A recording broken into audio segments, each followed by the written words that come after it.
Hello दोस्तों, I am Chandresh from Chhatarpur.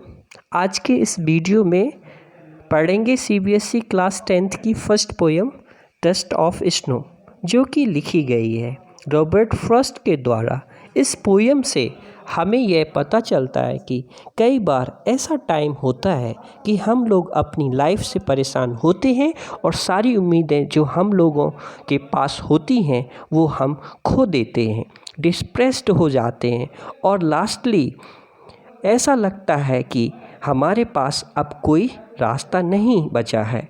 और तभी हमारे साथ ऐसी इंसिडेंट हो जाती है और उस इंसिडेंट से हम अपनी सारी मुसीबतों को, परेशानियों या सैडनेस को भुला देते हैं और ज़िंदगी में नई उम्मीद और हैप्पीनेस से भर जाते हैं। तो ऐसा क्या आपके साथ कभी हुआ है? सोचिएगा ज़रूर। इस डस्ट ऑफ स्नो, यह कविता जो रॉबर्ट फ्रॉस्ट के द्वारा लिखी गई है, उनके बारे में भी हमें कुछ जानना अति आवश्यक है। जैसे रॉबर्ट फ्रॉस्ट जो है, उनका जन्म 1874 में सैन फ्रांसिस्को कैलिफोर्निया में हुआ। वह एक अमेरिकन पोएट थे और बहुत ही वह रूरल लाइफ जो कि न्यू इंग्लैंड से बहुत ज़्यादा प्रभावित थे, इसलिए उन्होंने बहुत सारी ऐसी कविताओं को उन्हीं रियल लाइफ में जो उन्होंने रियलाइज़ किया उनके बारे में लिखा। उनकी जो ग्रेजुएशन है वो लॉरेंस हाई स्कूल इन 1892 में हुई एज अ क्लास पोएट के रूप में, और वह अपने इस साहित्यिक या लिटरेसी के लिए 31 टाइम्स नोबेल प्राइज़ से चुने गए। अब हम इस कविता डस्ट ऑफ स्नो के बारे में इन ब्रीफ वे में जानेंगे। इस पोयम के थ्रू पोएट रॉबर्ट फ्रॉस्ट हमें यह बताना चाहते हैं कि एक छोटी सी इंसिडेंट भी कई बार हमारे लाइफ में इम्पोर्टेंस या सिग्निफिकेंस रखता है। पोएट अब अपने आप में काफ़ी परेशान थे, लेकिन एक छोटे से इंसिडेंट ने उनका मूड पूरी तरह से बदल दिया और इस इंसिडेंट की वजह से पोएट काफ़ी अच्छा रिलैक्स महसूस करते हैं। इस पोयम के एंड में और नेचर को शुक्रिया भी अदा करते हैं, काफ़ी थैंकफुल हैं कि उनके दिन को वेस्ट होने से बचा लिया। तो अब मैं आपको फर्स्ट स्टैंजा एक्सप्लेन करता हूँ। The way a crow shook down on me the dust of snow from a hemlock tree.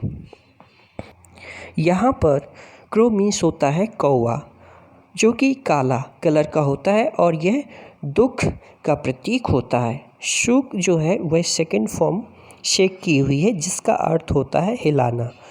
और डस्ट ऑफ स्नो से यहाँ पर डस्ट से मतलब धूल नहीं है। डस्ट ऑफ स्नो मीन्स होता है पार्टिकल ऑफ स्नो, मतलब बर्फ़ के छोटे छोटे पार्टिकल। और हेमलॉक ट्री एक विषैला पौधा होता है जिसमें सफ़ेद कलर के फ्लावर होते हैं। तो इसका अर्थ हम देखेंगे। किसी परेशानी में थे रॉबर्ट फ्रॉस्ट और काफ़ी अपसेट होते हैं, तभी एक क्रो पेड़ को हिलाता है और पेड़ पे जो स्नो थे वो नीचे पोएट के ऊपर गिरते हैं। और पेड़ जो कि हेमलॉक का है, कुछ और नहीं, एक पॉइजनस प्लांट था जिसके ऊपर वाइट फ्लावर खिलते हैं। तो पोएट का मूड जो है किसी टाइप का चेंज उनके उस स्नो के गिरने से आ जाता है और उनके मूड में किसी टाइप का चेंज आता है।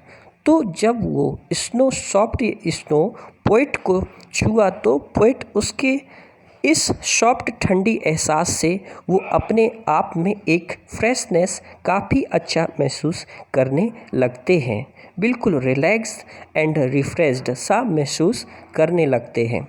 और बस इसी तरीके से एक छोटा सा इंसिडेंट उनका पूरा दिन वेस्ट होने से बचा लेता है।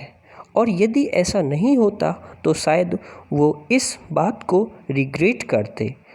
काफ़ी पश्चाताने के वैसे तो ये इंसिडेंट बड़ी नहीं हैं, लेकिन कहते हैं ना लोग किस टाइम साथ रह रहे हैं काफ़ी पश्चाते। और वैसे तो ये इंसिडेंट बड़ी नहीं है, लेकिन कहते हैं ना लोग किस टाइम साथ रहे हैं और किस मूड में हैं, कुछ नहीं बताया जा सकता। तो ठीक वैसे ही पोएट के साथ जब यह इंसिडेंट हुआ, डस्ट ऑफ स्नो उनके ऊपर गिरा, वो कहते हैं। अब हम सेकेंड स्टैंजा देखेंगे। Has given my heart a change of mood and saved some part of a day I had rued. तो इस तरह से इस इंसिडेंट से पोइट का मूड बिल्कुल चेंज हो जाता है, उनकी फीलिंग ही चेंज हो जाती हैं और उनका पूरा दिन वेस्ट होने से बच जाता है। और अगर ऐसा नहीं होता तो शायद पोएट इस बात को काफ़ी रिग्रेट करते, मीन्स काफ़ी इस बात पे पछताते। तो students, this was the explanation of the dust of snow. एक छोटी सी पोएम थी जो कि रॉबर्ट फ्रॉस्ट के द्वारा लिखी गई और जिसके थ्रू उन्होंने बताया कि एक छोटी सी इंसिडेंट कैसे हमारे रियल लाइफ में इम्पोर्टेंस रखता है। आई होप आप लोगों को यह समझ में आ गया होगा। The dust of snow written by Robert Hook. Thank you.